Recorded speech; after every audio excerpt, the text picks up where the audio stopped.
इसके 7 दिन के बाद बायो एंजाइम डालिए, फिर 7 दिन के बाद आप फिर से एक बार सॉइल मिक्स डालिए, फिर 7 दिन के बाद आप फिर से एक बार बायो एंजाइम डालिए। सम्मानित नागरिकों नमस्कार, मैं प्रवीण मिश्रा आज उपस्थित हो गया हूँ और इस वीडियो में तुलसी के बारे में बातचीत होगी। अनीश जी का ये प्रयास कि बहुत ही आसान तरीके से, साधारण तरीके से प्लांट केयर के टिप्स को आप दर्शकों तक पहुंचाना, ये काफ़ी काबिले तारीफ़ है और इस बात के लिए हम उनको बराबर धन्यवाद देते रहते हैं। Thank you so much sir. और आपको भी यदि ये सारी तरकीब अच्छी लगती हो तो आप कमेंट बॉक्स में कमेंट करके अपने शहर का नाम ज़रूर से लिखिए, जिससे कि हमें ये पता चले कि आप कहाँ से ये वीडियो देख रहे हैं। भारत जैसे विशाल देश में जहाँ एक ओर जनसंख्या का दबाव बढ़ रहा है, वहीं दूसरी ओर शहरीकरण के कारण और शहर में लोगों की उपस्थिति और ज़्यादा उपस्थिति कहीं ना कहीं प्रदूषण को काफ़ी चिंताजनक विषय की ओर लेके जा रही है। लेकिन हम लोग ये प्रयास कर रहे हैं कि हर घर बगिया की इस मुहिम को लेकर उपस्थित हों और आप भी अपने घर में कुछ ज़्यादा ना सही तो कम से कम एक छोटी सी शुरुआत ज़रूर से कर लें। इस कड़ी में जब बात करते हैं कि बागवानी की शुरुआत किस तरह से हो, तो बागवानी की शुरुआत में कुछ एक पौधों को लेकर आप आगे बढ़ सकते हैं जिसमें हर्बल मेडिसिनल प्रॉपर्टीज़ हो। इसके साथ साथ यदि हम बात करें तो ये कहीं ना कहीं धार्मिक महत्व का भी है, तो आप तुलसी से इसकी शुरुआत कर सकते हैं। तुलसी ज़्यादातर यदि हम बात करें तो ये पूरे साल भर चलने वाला पौधा है और ये प्राकृतिक महत्व के साथ साथ औषधीय गुणों का भी महत्व को लेकर उपस्थित होता है।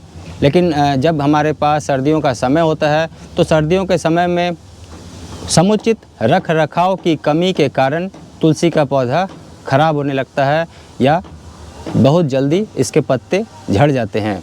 इस टॉपिक को लेकर आज हम लोग उपस्थित हुए हैं और हम लोगों की जो अपनी तरकीब है, जिसमें हम लोग बहुत ही सामान्य तरीके से इस काम को करते हैं, वो सारी जानकारी आप तक शेयर करेंगे। तुलसी के पौधों की यदि हम बात करें तो शुरुआती दौर से हमने अलग अलग वीडियो में तुलसी के पौधों को लगाने के बारे में बात किया हुआ है और इसमें मिट्टी मिक्स जो बनाने की बात करते हैं तो इसके बारे में भी जानकारी दी है।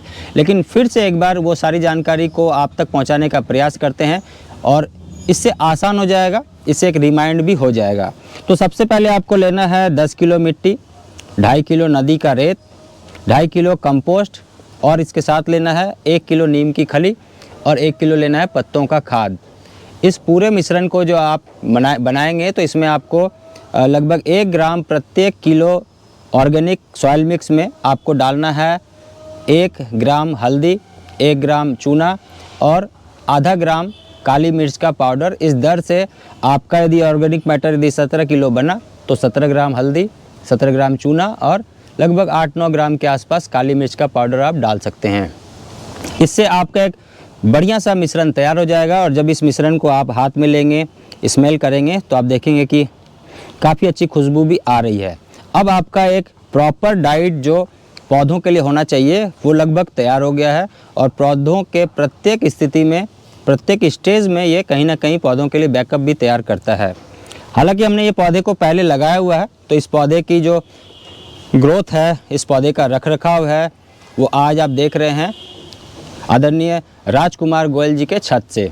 तो राजकुमार जी को भी हम धन्यवाद देते हैं क्योंकि वो जो भी तरकीब बताई जाती है उनका वो बहुत ही ध्यान रखते हैं, उस खासा महत्व के साथ समझते हुए इन सारी तरकीब को वो करते हैं। अब बात करते हैं कि यदि आपके पास पहले से पौधे लगे हुए हैं तो उनमें क्या किया जाना चाहिए। सबसे पहले ये ध्यान रखेंगे कि जो भी आपके पौधे हैं मौसम में परिवर्तन के समय में उनको एक अच्छा सा गुड़ाई करना चाहिए।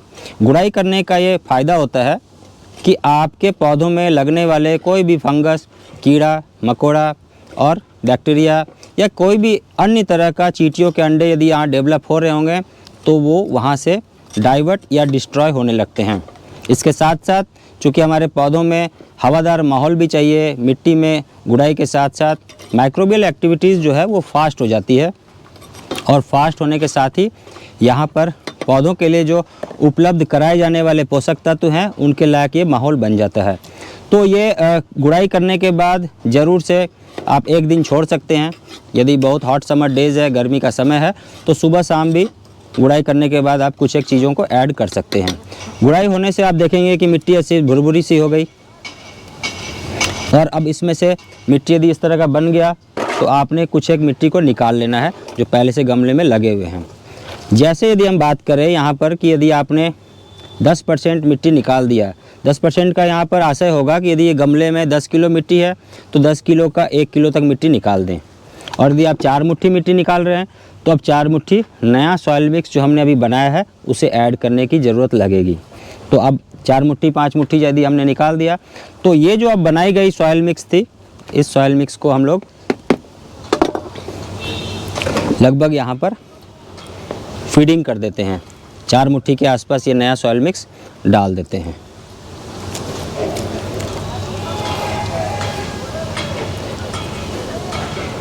अब यहाँ पर यह नया सॉइल मिक्स जैसे ही डलेगा तो यहाँ माइक्रोबियल जो एक्टिविटीज़ है वो काफ़ी फास्टर होगी, काफ़ी तेज़ होगी और जो मिट्टी के माइक्रोब्स हैं वो तेज़ गति से कार्य करेंगे। और कार्य करने के बाद इसका रिजल्ट ये आएगा कि पौधों के जड़ तक ये सारे पोषक तत्व को पहुँचाएंगे और पहुँचाने के बाद ही हमारे पौधों का जो ग्रोथ है वो काफ़ी अच्छा होगा। और इसके साथ साथ हम अब इसमें पानी लगा देते हैं। वाटरिंग ज़रूरी है क्योंकि कोई भी आप एक्सटर्नल एप्लीकेशन करेंगे, जब कुछ भी आप नया कुछ डालेंगे तो इसके साथ ही आपको यहाँ पर पानी डालना भी बहुत ज़रूरी है। तो पानी के लिए हम लोग जो भी हमारे पास साधन हो उसमें से आप इसमें पानी डाल सकते हैं। पानी डालने के बाद ये ध्यान रखेंगे कि इस पानी डालने की प्रक्रिया को थोड़ा ढंग से समझ लेते हैं। हम जब कभी भी पौधों में पानी डालते हैं तो पानी को बहुत ज़्यादा नहीं डालना है, कीचड़ नहीं बनाना है, इस बात का ज़रूर से ध्यान रखेंगे। खास करके यदि सर्दियों की बात हो रही है तो हमें नमी बनाए रखना है। 10% से 30% तक मैक्सिमम मॉइस्चर मेंटेन कर सकते हैं। यदि सूर्य का तापमान ज़्यादा है, बढ़िया है और सनी डेज़ है तो आप थोड़ा ज़्यादा पानी डाल सकते हैं। लेकिन यदि तापमान डल है, कम है तो आप सिर्फ नमी बनाए रखें, जिससे कि मौसम की प्रतिकूलता के कारण होने वाला जो स्ट्रेस है या स्ट्रोक है वो पौधों को ना लगे। और एकदम चिली विंटर हो तो ज़रूर से पानी मेंटेन करके रखिए, वरना पौधे सुर्ख हो जाएंगे, सूख जाएंगे और स्ट्रोक लग जाएगा, ठंड लग जाएगी। तो पानी डालने के बाद आप जब मिट्टी उठाएंगे तो आप देखेंगे कि ये इस तरह का लड्डू सा बन गया है। लड्डू यदि ये बंध गया तो तुलसी के लिए काफ़ी अच्छा पानी है और यहीं से माइक्रोब्स जो है इस पर कार्य करना शुरू कर देती है। जब माइक्रोब्स इसमें काम करेंगे तो यही माइक्रोब्स पौधों के जड़ तक पोषक तत्व को ले जाएंगे और पौधे हेल्दी होने लगेंगे। इसके साथ ही एक और नई तरकीब को आज शेयर करने जा रहा हूँ, वो आप बड़े ध्यान से सुनिए। जब कभी भी आप अपने पौधों की देखभाल के बारे में सीरियस होते हैं तो आपको इन बातों को समझना ज़्यादा ज़रूरी है कि पौधे सबसे पहले मिट्टी से पोषक तत्व ग्रहण करते हैं। इस लिहाज से सॉइल मिक्स का बढ़िया बनाया जाना भी बहुत ज़रूरी है। पौधों में फीडिंग ज़रूरी है और ये प्रत्येक 15-15 दिनों के अंतराल पर कर सकते हैं। और ये अंतराल पर आप ये ध्यान रखेंगे कि आप 5-5% तक जो नए सॉइल मिक्स है वो अपने पौधों में डाल सकते हैं, जिससे पौधों की एनर्जी बनी रहती है, मौसम की प्रतिकूलता को सहने के लायक उनमें शक्ति आती है और पौधे जो हैं वो पोषक तत्व भी अच्छे से ग्रहण करते हैं।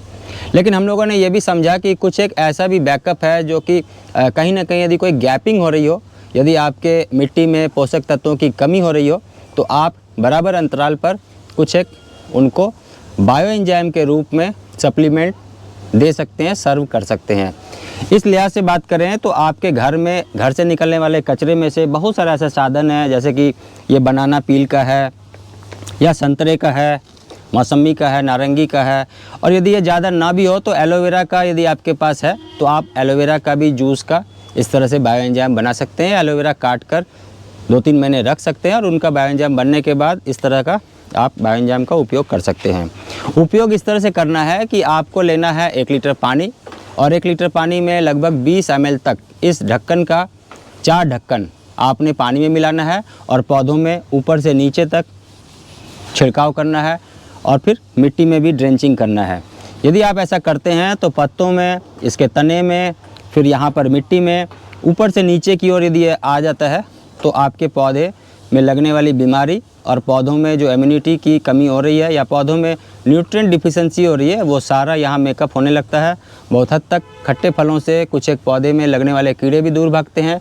वहीं एलोवेरा का जूस डालने से पौधों की जो इम्यूनिटी है ये मजबूत होती है और पौधे भी अच्छे चलने लगते हैं। हालांकि अलग अलग बायो एंजाइम का अलग अलग रोल है, इसके बारे में हम लोग कभी आगे विशेष रूप से चर्चा करेंगे। लेकिन आज की जानकारी में यही आपको जानकारी शेयर कर रहा हूँ कि आप प्रत्येक 15 दिन के अंतराल पर सॉइल मिक्स और उसके 7 दिन के अंतराल पर आप बायो एंजाइम डालेंगे तो आपके पौधे अच्छे चलेंगे। इस प्रक्रिया को एक बार फिर से समझिए। यदि आज आपके पौधे में आपने गुड़ाई किया और सॉइल मिक्स डाला तो 15 दिन के बाद फिर से एक बारी सॉइल मिक्स 5% डालिए। इसके 7 दिन के बाद बायो एंजाइम डालिए। फिर 7 दिन के बाद आप फिर से एक बार सॉइल मिक्स डालिए।